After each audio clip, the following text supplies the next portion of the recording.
Storing my paints in my studio can be really annoying and a massive waste of time, especially as someone who paints a lot of murals and has to buy a lot of tins of paint. I'm always forgetting which paints I already have on hand, and when I have so many colors that are like similar, I end up double buying some paints, which is financially not great for me. And then just physically, it takes up a lot of space in my studio as well. I only have limited amount of space for me to store my paint.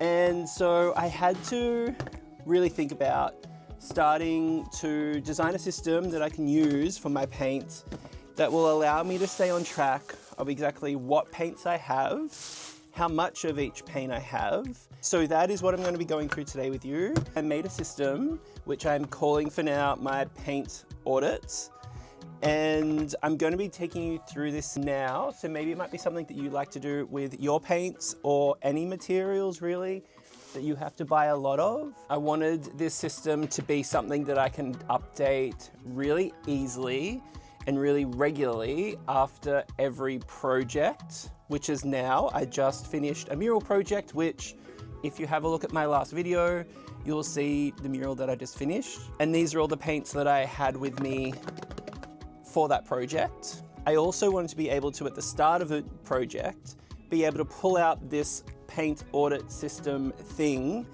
and be like, okay, this is what I have on hand right now. I'm about to start a new mural.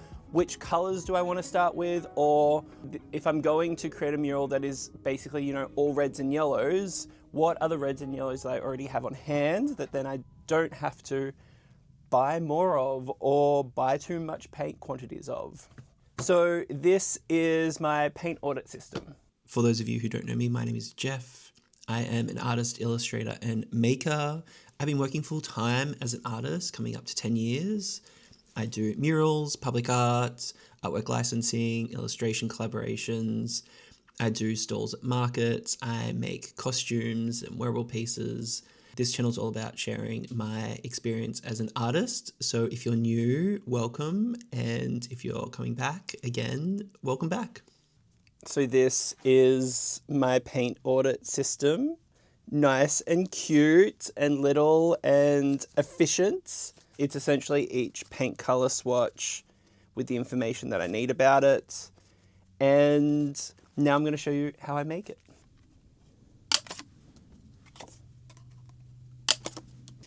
I designed the little cards and just printed a whole bunch of them out. Each card has a space for the name of the paint, the brand of the paint, any other details, so whether it is interior, exterior paint, and then a space for me to write how much I have of the color on hand. So it could be half a litre or a sample pot or like 2 litres, whatever. And then a space for me to do a swatch of the color. And then I just hole punch in the corner so I can link them all onto the little key ring. I was originally going to store these in a folder, kind of like a Pokemon card folder, so I could see them all laid out, but I can just tell I would be way too precious about it and try to keep things in like some kind of order and pulling cards in and out and making sure in the right position and getting the extra sleeves to then make sure I've got enough for all the cards. All of that stuff was just going to make it more complicated and more fussy than what I wanted it to be. And then I had something like this at home as like a notepad. I like the idea that you can open it up, take things out, rearrange them, get rid of things. And I was like, why don't I just turn it into this? So it's a pretty simple process.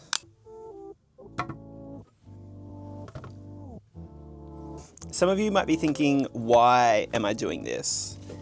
And the reason is, as great as I find these paint swatch catalog things, I find them really frustrating when I am trying to pick colors for a mural.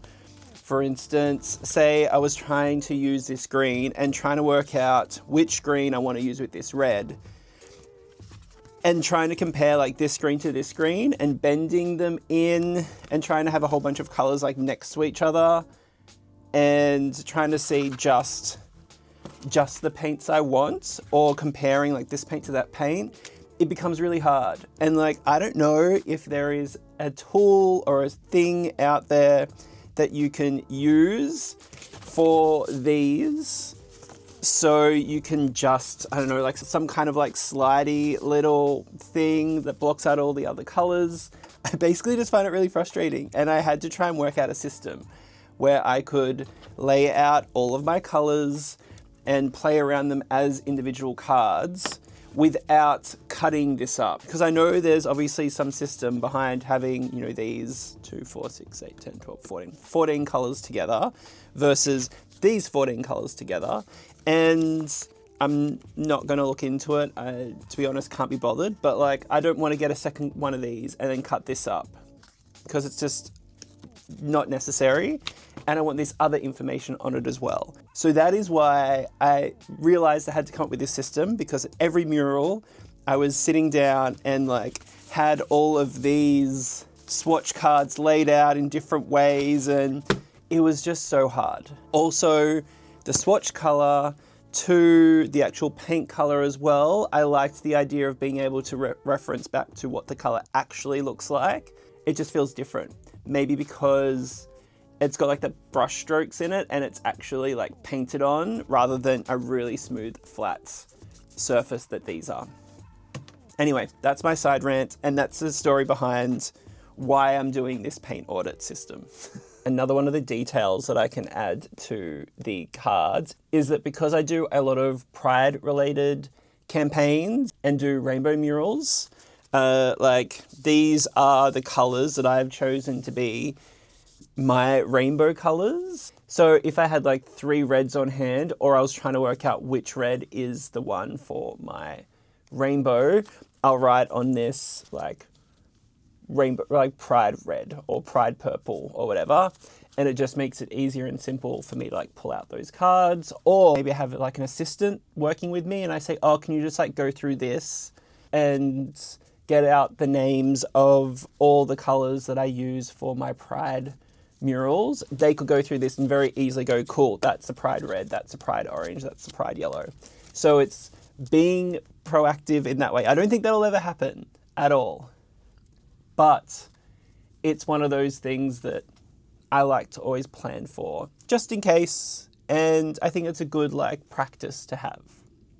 Anyway, so a few other points and benefits that I have worked out for this system is that if I'm designing a new mural on my iPad, I can take these color swatches with me and have them on hand and be able to at least then closely color match and use the colors that best reflect these paints in real life. One issue that you can come across if you're not really clear with the client when doing a mural is that when you do a mock-up for a design and you send it to your client and it's obviously on your screen and they're looking at a digital image of it, I make it really clear that I say the colors in this image may not fully match what the end result will look like, because you have to remember that drawing something on a screen is different to painting something on a brick wall or in real life. You're going to have brush strokes. The lighting that you have in real life is uneven and always changing depending on the day, and that impacts what the color looks like. You can't assume that people understand those differences, and you always want to manage the expectations of your client as well to make sure that it's a really seamless process, because if you make it seamless for them and an enjoyable experience, they will hopefully come back to you for more projects. So by trying to have your mock-up look the most like, or as close to what you want the final design to look like, is great. And a few other things I do is to change the saturation of my images to be a little bit more muted when I'm sending off a mock-up image. I don't want everything to be really bright, poppy, saturated color. I will tend to like mute it a little bit more to try and reflect what paint is in real life too. Another thing for the details section is that I can write in there, for this really light blue, I'm going to write in that it was for the Lexo mural, and it was for the detail on the daisies, because it can be hard to remember which green was for which. Or even like for the background color, I'll write in a background of XYZ mural, and it'll just be that reference point to be like, okay, that's what it was. Another point is, say for instance, I use this pink color like 70 times, and each time I'm updating the paint level and I run out of space, all I'm going to do is, when I have no more room, I'm just going to white out over it and start again, and I don't have to make a new one of this. The plan is always, once I've made one card for a color, that's a good bit. I'm never going to have to make another card and replace it. I just keep on updating it. And I think it's also just best practice to be doing things like this at the end of a project where I am cleaning up the tins. I would hate for this paint to go off because I didn't close the lid properly, because I was just lazy in throwing everything away after a project. And it's also super satisfying to do. There's nothing better than peeling off dry paint or cleaning out these tins. It's a very satisfying process.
My tip for shutting paint tins is to put something over it and then hammer it. It might seem really simple, but if you have paint that is in the little lip there and you go to like hammer it without anything over the top, paint can like flick everywhere. It's happened twice for me during projects where I've finished a section, I'm packing up for the day, and I'm like putting on all the lids, and I just like flick paint all over the floor, all over the wall, and then I have to go back and fix it all up. So I will always now put all my paints out, cover it with a rag, and then hammer it shut. Now that everything's sorted, I just have to put everything on my shelf. I like to keep things in categories of the colors so it's easy for me to grab them when I need them. And that's it. That's my paint auditing system. I'm really excited that I came up with this. I think it's really simple, and I don't think it's like, mind-blowing, but I do think that it's something that could be looked over, and over time, all the hours and effort that I would have put into not having the system put in place is worth making the change and doing this process, if that makes sense. I think you could do this type of system for a lot of different materials for different artists. It could be for paper, the amount of cardboard, it could be for spray paints. Any material really where you have a lot of different varieties, creating an audit system and keeping it updated, I think is just kind of a bit of a no-brainer. If this system inspires you at all, feel free to make your own version and let me know what you thought of this in the comments. Feel free to say hello. I'm on Instagram as well if you want to come and find me on there. And otherwise, I will see you in the next video. Bye.